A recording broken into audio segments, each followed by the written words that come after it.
And actually, James Tepper has a strange list. He has only 3 Entomb, 1 Watery Grave, 3 Underground Sea. Yeah, I'm pretty sure James Tepper may be playing a little more budget version of the deck.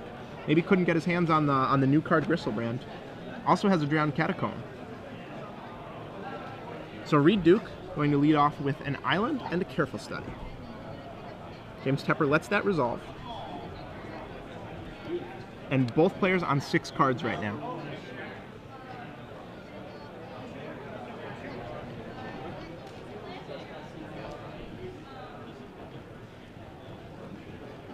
And Reid trying to decide what to discard here.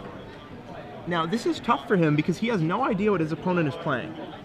So he doesn't know which fatty he should pitch, he doesn't know which spell he should pitch. Ends up going with Gristlebrand Swamp. I actually disagree. I think it's, hey, look, a Gristlebrand. Well, that one was easy. The Swamp was probably a little trickier. Fetch land. James now with the privilege of having a sense of what Reid Duke is playing, if he doesn't already have a sense from perhaps the potential for someone like Reid Duke to be noticed earlier in the event. Right, so if James Tepper has a Reanimate here, this game is going to be quite the turnaround. Reid Duke wouldn't have been expecting that. And we'll see if he has it. That's actually a good point, going back to that Gristlebrand moment, that since James can actually jack the Reanimation, you are right that it is a little bit more to think about there. Brainstorm, Ponder, Exhume. Yeah, and James Tepper, of course, takes the business spell, takes the Exhume. Sort of a dangerous card in the Reanimator mirror, as is Careful Study. There's a lot more play in this matchup than you might think because of these cards that are symmetrical or can hit the opponent's graveyard. Reid, Brainstorm.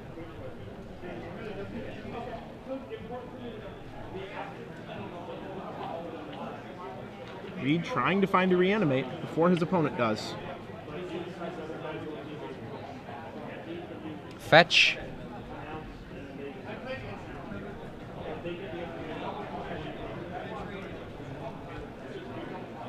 $199 life to 19 life. Wait, I mean 19 to 19. There we go.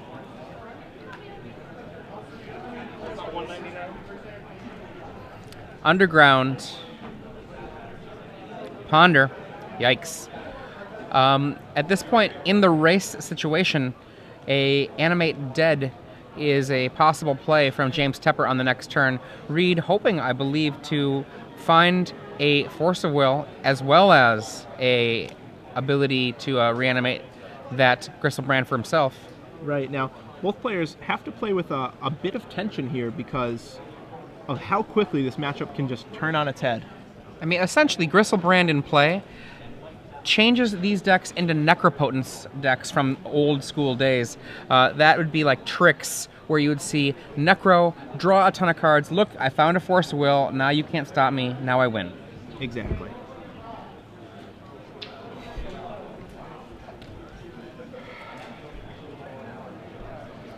So James Tepper, resolving his Careful Study, discards Steel Wind and Brainstorm. And let's make sure that graveyard order is correct. Oh, I was hoping that Reid was going to correct that for him. I was too.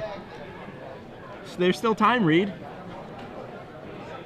Now, technically, looking at these lists, there exist no cards in these lists in which the graveyard order matters. But these players don't know that. So technically, that Careful Study is on top of those other 2 cards. Reanimate. Ooh, reanimate. That's a weird choice. Yeah, you know, I think James Tepper just probably hasn't played with the new set much, hasn't read too many articles on Star City. I think you're right. He just doesn't know about the power of Gristlebrand, clearly. He's targeting his own Sphinx. Yeah, I think that is exactly the problem. James does not know. And maybe if Reid Duke beats him with the Gristlebrand, he'll respect it a little more.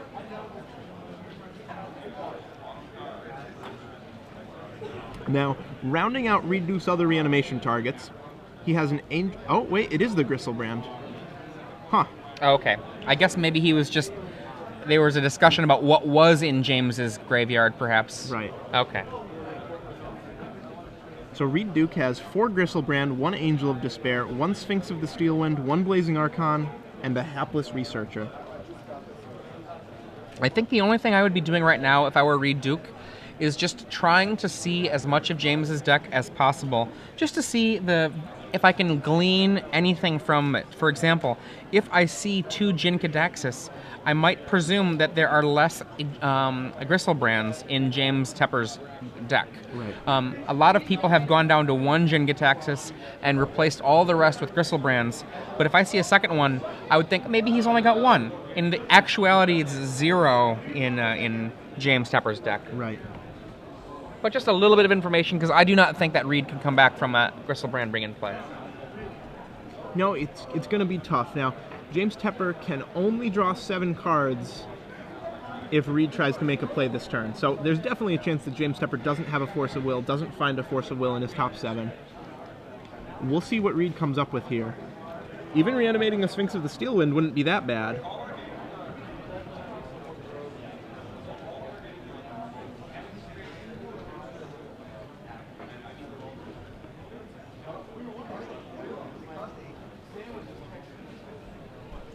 Gristlebrand comes in.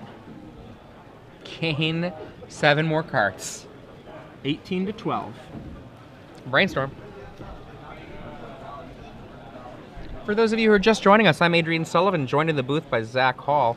You can see on the left James Tepper, on the right Reid Duke, playing a Reanimator near mirror match.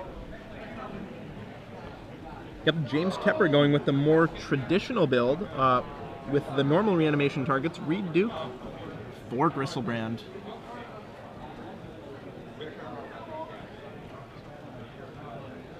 And we see Entomb.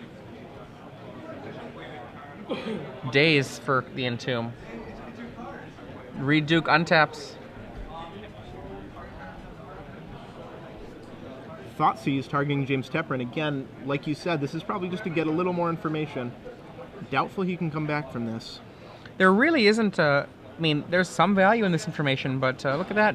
Oof. Hey, how's this information for you? Force of Wills. Force of Will. Wow. I'll take one of them. And Reid says that's enough for me. To the next. Okay. Sideboarding. James Tepper. Nile Spellbomb. Surgical Extraction. Dispel. Diabolic Edict. All reasonable cards, I think, to bring in here. Yeah, definitely. He has a lot more graveyard hate than Reid Duke. Reid Duke has 2 Tormod's Crypts. Reid Duke has 2 Tormod's Crypts. Wait, what else? I think I see 2 Tormod Crypts. Yeah, that about does it. There you go. Also has 2 Show and Tells. So Reid Duke, even though he'll be a little outmatched in terms of graveyard hate, if he correctly anticipates that James Tepper's siding in a lot of cards, which he might be able to. If James Tepper doesn't just shuffle his entire 15 in, if Reid Duke sees him pulling out 6, 8, 10 cards, he'll probably bring in Show and Tells, even though it is risky. What do you think the players are siding out in this matchup? Well, I mean, the things that you care about a lot less, Imperial Archangel, for example, is not something that this matchup is about. James Tepper is almost certainly going to get rid of Imperial Archangel. One of the reasons that is not an important card for this matchup is that essentially the matchup is much more about somebody overwhelming the other player. Right. You know, if you're going to tutor something into the graveyard, whether it's a Jin Gitaxis, whether it's a Gristlebrand, that's the thing that you're going to be actually overwhelming the opponent on. Whether it's an Iona, in order to shut down the opponent's ability to cast black spells, that's what it's going to be about. Right. Ditto Elesh Norn. Yes, Elesh Norn, almost completely useless. So, let's see what else the players can side out here. Daze, Ponder, Brainstorm, Careful Study, Force of Will, Thoughtseize, Entomb, Exhume, Reanimate. These are the core cards of Reanimator. Exhume is one of the weaker cards. That said, though, Reid Duke only has 8 reanimation spells. This is true. So if he sides out Exhumes, he's cutting 7, 6, 5, 4. 4 reanimates is not a lot. I'll really be curious to see how this matchup plays out. On paper, at least, Reid Duke is at a substantial disadvantage. Yeah, one of the things that if you are a Star City Games premium subscriber, you have had the opportunity to read some really great articles by Reid Duke this year. I think he's really shown himself to be a writer with talent. So, yeah, most certainly. Also, he's on quite a tear. He of course, demolishes Moto on a regular basis. Yep. Top 8 of the Star City the Invitational last year in Charlotte. Yep. A few Grand Prix top 8s too, I think. Maybe one, maybe now, two. If you remember the Worlds match between Conley Woods and Craig Wesco, where Conley was way down, and Rich Hagan asked, how many of you think that Conley can win it? And Brian David Marshall said, well, there are 3 hands up, and 2 of them are being held up by one person. That one person? Reid Duke. Wow. So Reid Duke, no stranger to being an underdog, going to try and pull back from this one. He's down 0-1 right now, but he's going to be on the play for Game 2, which is huge in this matchup. Most def. Well, if you're just joining us, I'm Zach Hall. He's Adrian Sullivan. Hello. We're coming to you live from Star City Games Open in Worcester. We're in round 5 out of 9, and we're watching James Tepper on the left, Reid Duke on the right. James is X-1, Reid Duke X-1-1. So both players in the elimination match right now. They cannot afford another loss if they want to make top 8. Reid Duke has to win out. James might be able to draw one round. Do you think we'll see any parishes out of Reid Duke this game? I hope so. Harkening back to our previous match, a useless parish in the hands of the winning player, because he shuffled all 15 in and failed to take out one useless parish in his match against Christian Kilcano. Yep. Now, Reid Duke's sideboard is pretty interesting. He has 2 Massacre, a card which used to be very popular in Legacy, has sort of fallen out of favor recently. It used to be great against the Fish-style decks back before there was too much Merfolk, and it was truly Fish. Or rather, truly a deck we were calling Fish that got its name because it used to be Merfolk and stopped being Merfolk and became a vintage deck with small creatures and counter magic. You explained that better than I could. Right. Thank you. That was a long time ago. It was. The printing of Marrow Regery really gave Merfolk a new life. Look at this! Tormod Crypt! Go! So Reid Duke, one of his 2 graveyard hate spells in his opener. Definitely likes to see that. And Bloodstained Mire immediately to the graveyard for James Tepper. Underground Sea into play. Okay. Now both of these players can feel reasonably confident that there are no wastelands, so fetching your best land is not problematic. Nope, not at all. And we'll see what he does with this 1 mana. Looking like a careful study. A risky card. Reid Duke could just untap and take it. Tormod's Crypt, apparently a reprint in M13. Yeah, we haven't gotten confirmation on that, but I've seen a picture that looks pretty legit. Tormod's Crypt has been one of my favorite cards basically ever since it was printed, so I hope it is reprinted. I'm a fan of Relic of Progenitus myself. Boo. What about my own graveyard? Come on. Oh, well. How about Nile Spellbomb? Boo. So James discards Swamp Careful Study. And there we go. Manipulating his hand, fixing it up so that he has all the tools he needs. And Reid Duke, no land, go. No black sources for Reid. Another fetch from James. Luckily for him, that Tormod's Crypt will buy him a lot of time.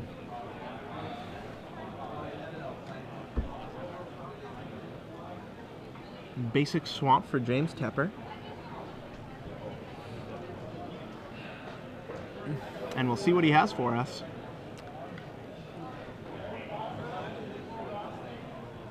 Looks like a Ponder. Interesting that he used his fetch land first. Usually you want to save your fetch land in case you want to shuffle away cards with Ponder.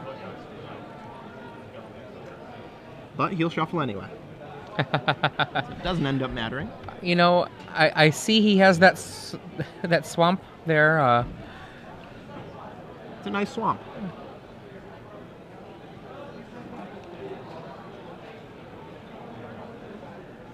Let's see what else James can find for us.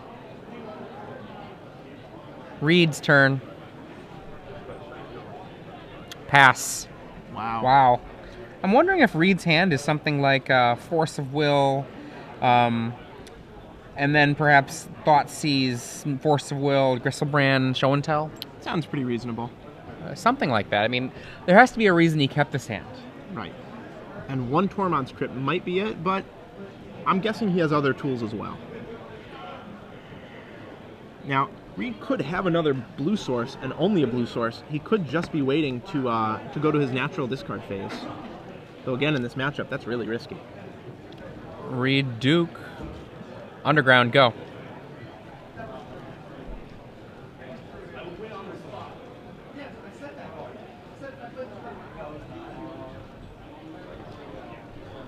James Tepper fetches out an Underground Sea.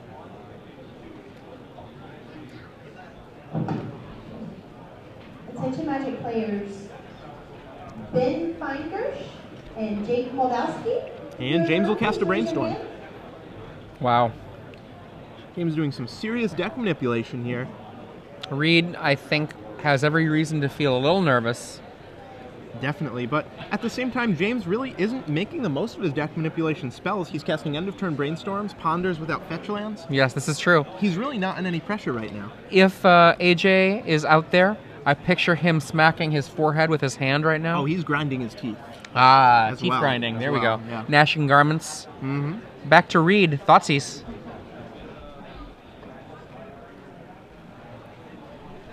Reveals a hand of Daze, Reanimate, Exhume. So Oh, that is an unexciting hand for James versus a single Tormod Crypt. right, he has no Force of Wills.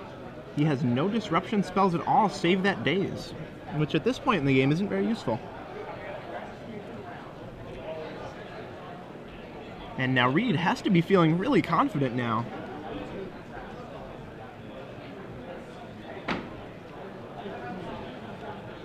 Not sure what we'll see him take here.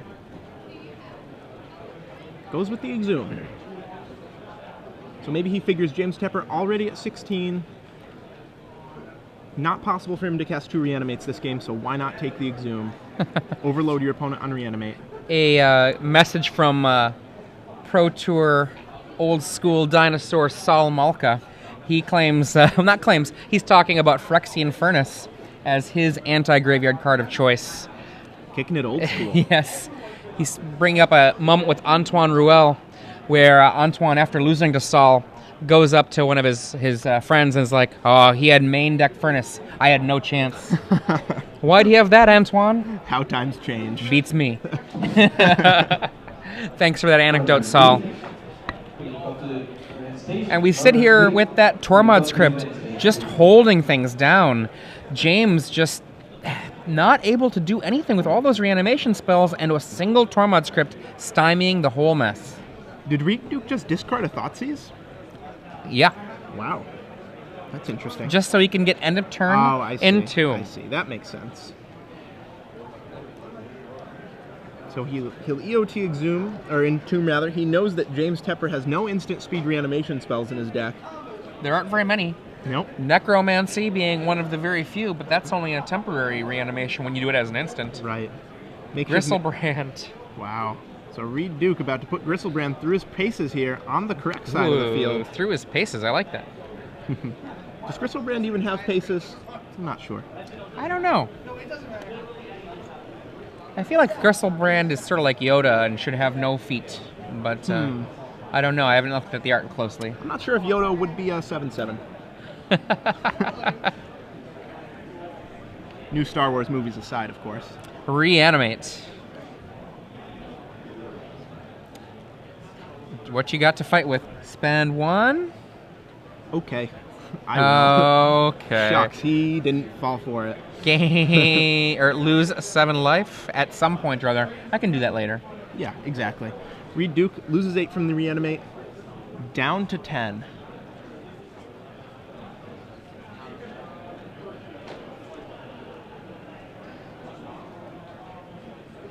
And Reid swings. 7 more life is 7 more potential cards. Yep. Reid Duke up to 17. James Tepper falls to 9. And at this point, pretty safe to say that this game is close to over. Reid Duke hasn't used any Force of Wills. I think it's a hey goodbye on to yeah. game 3 here. As Gristlebrand seems to be. It's really a card that doesn't allow any comebacks. In order to come back from Gristlebrand, I mean, you just have to be very narrow. I have seen Gristlebrand in play beaten down by a Caracas, you know, because the Gristlebrand was in the Sneak and Show deck, and it was only Emrakul and Caracas. Emrakul and Gristlebrand. And I think Darwin Castle actually got a draw this way, where he just couldn't actually get through. I'll have to check with that. Wow. 1 second. Round 2, Darwin, was that a draw? I do have a draw. Yeah, and I believe like the way that ends up happening, there's a Jace the Mind Sculptor out that bounces the Gristlebrand, so it always Right. has Summoning Sickness, and a Caracas, so that you know, you never have to deal with that card. I mean, the Sneak and Tell. Yeah, I mean, he can draw as many cards as he wants. Yeah, If they can't connect, it if doesn't do anything. if it's through Show and Tell, it's not going to work. If it's through Sneak and Tell, you get the haste in there, but then in that case, it was Terminus and the Caracas just doing a ton of work. Right. So. Caracas is a card that's it used to see absolutely no play in Legacy, and it's just been growing Yeah. and growing slowly and slowly. I mean, the sneak and I can't speak show and tell and sneak attack. The sneak attack being the way you can get the haste, but if you don't have both legends, you can't get them through. Right. So that, of course, a different deck, a different matchup. I'm sure we'll see it at some point today. Oh, yeah. Very popular Legacy deck, very powerful Legacy deck. So as they sideboard for Game 3, with James on the play, what does he need to do differently this game? Do you think that it was right to be so aggressive with his Ponders and his Brainstorms? Once he's already ahead on mana, it's definitely not right. If you're going to use that kind of library manipulation, you can take your time. You have to deal with the Tormod's Crypt anyway, so you're not going to be able to power through with something very fast. Instead, you've just got to set up a situation where you can force the Tormod's Crypt to be cracked. Your opponent, only what, an island? Yeah. Only an island. Slow it down a little bit, you know, make sure that you're getting the most mileage you can out of your Ponder and Brainstorm. Yeah, I completely agree. And, you know, on the surface, these cards are pretty easy to play. Okay, draw 3, put back 2, look at the top 3, you get 1. But really, there's so many different things you can do with fetch lands, with shuffle effects, with Entomb. It's This is one of the reasons. to play. This is one of the reasons I hope Brainstorm never leaves Legacy. I think that Brainstorm makes Legacy the skill testing format that it is. right. I think that you can hand someone that AK-47 in Legacy, and they can just shoot their foot. That's definitely true. How many turn 1 Brainstorms have we seen on camera? A few. A lot. Yeah. And to be fair, there are even times where the turn 1 Brainstorm, though it is suboptimal, is correct. Oh, definitely. It's just not usually the case. And we see a Thoughtseize. Brainstorm, Brainstorm, Reanimate, and I can't tell what that last spell is, and 3 land. I imagine it's got to be Blazing Archon. Yeah, creatures. Yep, Blazing Archon. You're there. correct. So that's a little Gristlebrand protection. Though Reid Duke doesn't know that his opponent has no Gristlebrand still. Well, his own Gristles are always up for a fight. Yep, that's true. So I have to imagine we'll see him take the Reanimate here.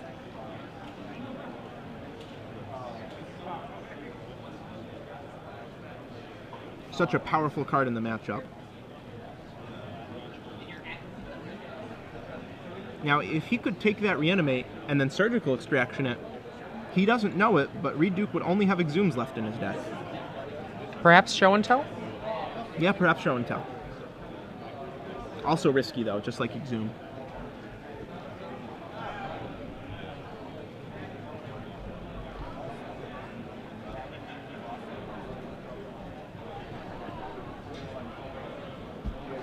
So both players adding a fetch land to their board, and now it's Reid's turn again. Another fetch land. Reid not under the danger he had last time with no land for the beginning of the game. Right. And James here having the ability to Brainstorm fetch, so he has that quasi-ancestral recall-like ability.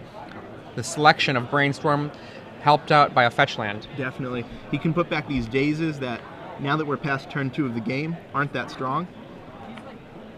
Can put back his reanimation targets if he has more than one.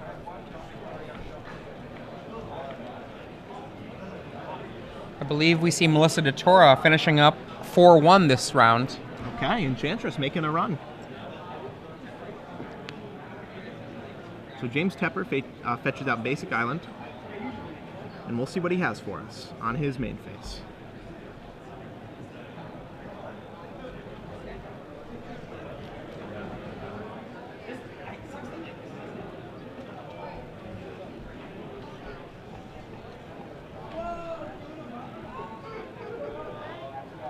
Careful Study, discarding Iona and another Careful Study, and there it is. There's the Reanimate.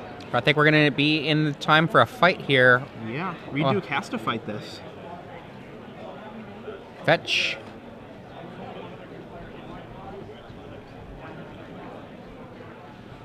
This gets Underground Sea, and we'll see if Reid Duke has left Dazes in his deck. If so, this would be a perfect time to use it.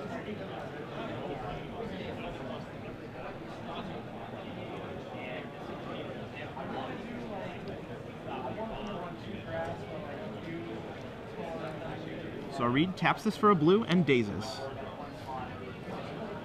I suspect that there were no Dazes on the draw, or on the play, but Dazes on the draw. Here we see the first fight on this. Reanimate, Daze, Force a Will. He's letting the Daze be countered by Force a Will. Yep. The Reanimate still on the stack. Force a Will. And does James Tepper have Force number 2? We'll see.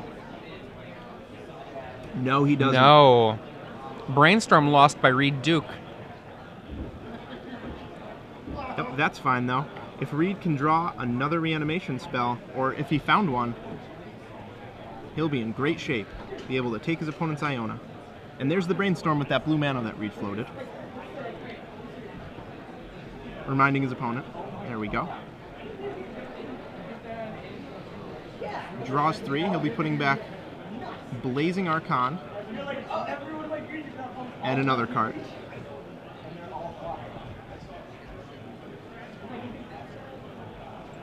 Oh, this is an interesting card, the spoiler that you're looking at. Yeva, Nature's Herald. 4 mana, 4/4 with flash that gives green creatures flash. Yeah. Yikes. Seems pretty good. I see myself running into that one a lot in Limited. Brainstorm from Reid Duke puts a couple cards back. We see the fetch here.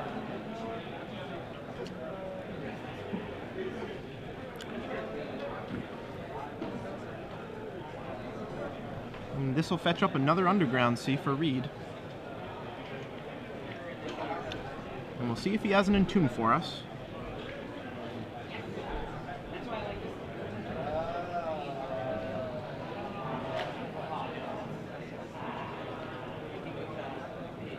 Nope, no Entomb. Reid will draw his card.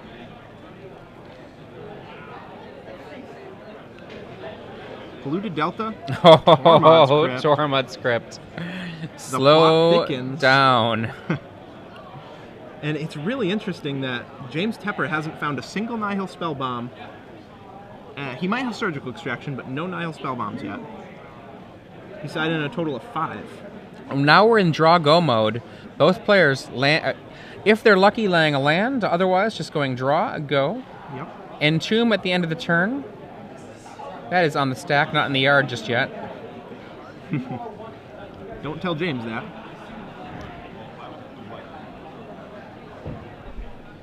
So James doesn't really have Ooh, Jin-Gitaxias. anything great to get. He can only go grab another fatty, nothing like Deep Analysis in his deck.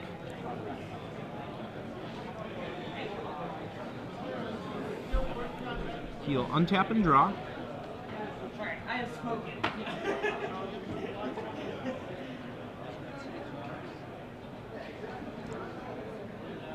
And he passes the turn back to Reid. Ponder for Reid Duke. I approve of Reid Duke's Ponder. My favorite.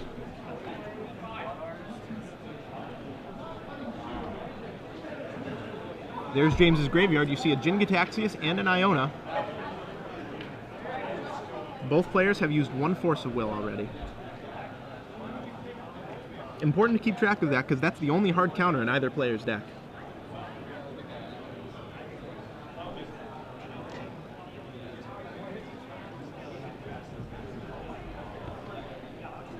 Both players playing it a bit cagey right now. Just biding their time, waiting for the other to make a mistake. We see a fetch from James. A double fetch. That's, if he's going for it that hard right now, I mean, there still is a Tormod Crypt in play. Right. Is he planning on showing and tell something into play? I mean, otherwise... Using the double fetch land there, definitely not the Yeah, best play. I'm expecting to see a brainstorm now. Right, exactly. That's the thing. You can't use your boy. fetch lands just to thin out your library when you have brainstorms and ponders left in your deck. It's just neutering your future draws. Yeah, the selection is far more important than the minimal benefit you gain from that kind of... I mean, like, look at this. Contrast that with Reid Duke, who has set up a card with a ponder and then been able to fetch after that. Right. So that's just... I think we see the talent of Reid Duke here clearly showing that he's maybe a more honed tournament veteran, perhaps, than James Tepper here. Yeah, these 1-mana blue spells, they look pretty simple, but a lot of people make mistakes with them, and it's easy to do. Another ponder from Reid. Digging, digging, digging, digging. Now, you know, something pretty interesting here. If it ever gets down to this point that both players just have too much graveyard hate, James Tepper cannot cast any of his fatties. Reid Duke can cast his Gristlebrands. Sort of a corner case. I don't know. Are you right on that?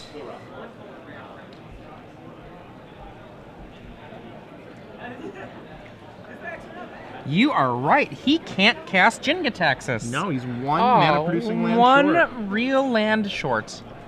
Well, that's sad. Yeah, Reid Duke, on the other hand, 9 mana producing lands. Gristlebrand only costs 8. Sometimes this happens in the Reanimation Mirror. Not often, but once in a while, when both players just have too much counter magic, too much graveyard hate, you have to fall back on the tried and true strategy. Hard cast the Boom Booms.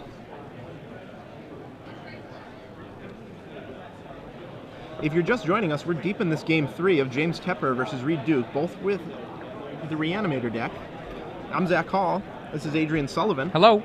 And yeah, we're in the middle of round 5 right now. Both players clawing for any advantage they can get.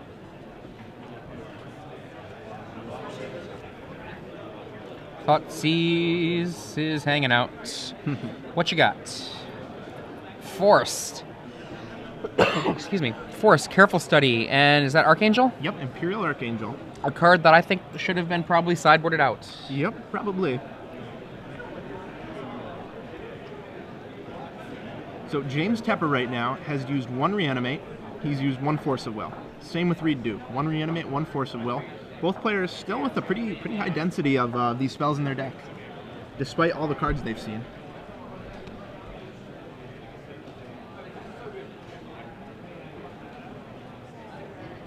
Reid Duke reading Jin-Gitaxias, licking his lips, trying to figure out if this is good for him or not. Yes, it is, Reid. Force of Will hits the bin.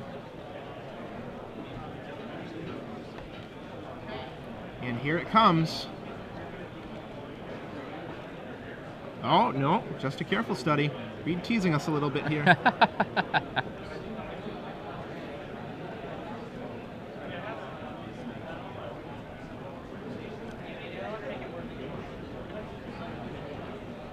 How many cards does he have in hand? You know, he has been holding his hand back far enough that I have never had a sense from either of these players of how many cards they have in their hand. Reanimate. There it is. Remember, no interactive cards in James' hand right now. Nope. Careful Study and Archangel. I think we can call this the elbow drop. Yeah, he'll take that Jin-Gitaxias. He'll draw 7. With Tormod's Crypt in play, I don't see any way out for James Tepper. James, Reid Bottom, please come. And he'll go to his discard phase. James, Reid Bottom, please come to the bench stage.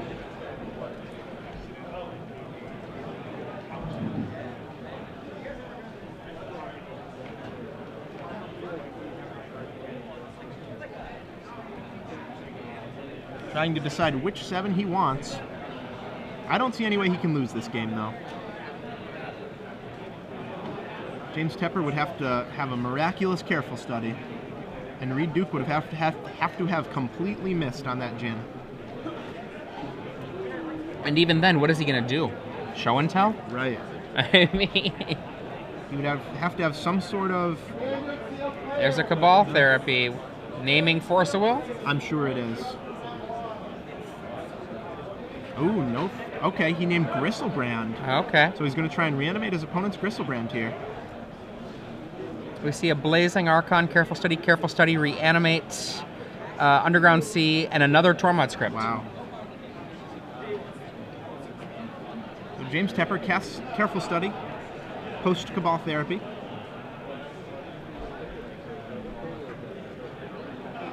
Ponder.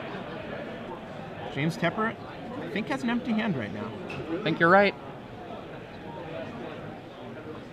Puts him back, does not shuffle, and there's an Animate Dead. What are you targeting? Because it's not going to happen. Nope, sure isn't. Well, there's the handshake. There we go. James saying, you got me. Congratulations, Reid Duke. Despite being over sideboarded, or rather under sideboarded, wins 2-1 after losing the first game. You have to draw your sideboard cards to win with them. You do. You know, James Tepper sided in 2 Nihilist Spellbomb, 3 Surgical Extraction, 1 Diabolic Edict, and he just didn't draw them. Yeah, I mean, that's magic. Yeah, it is. It really is.